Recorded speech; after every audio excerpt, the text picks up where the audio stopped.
Copying subassemblies are components of an assembly. Like mirroring, we can also copy a subassembly or a component. So if I want to copy something, I'm going to go up to my pattern tool, pattern panel, and go to copy. It'll ask me which component. I'll select the component. It'll find the component. It'll ask me if I want to copy the relationships. It will copy the relationships for those constraints to be copied over. I say next. It'll ask me for the name and the new name.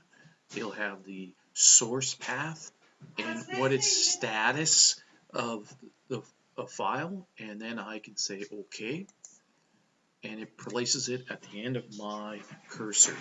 I can pick it in, and then suddenly I have a copy of that new component or assembly in my assembly file.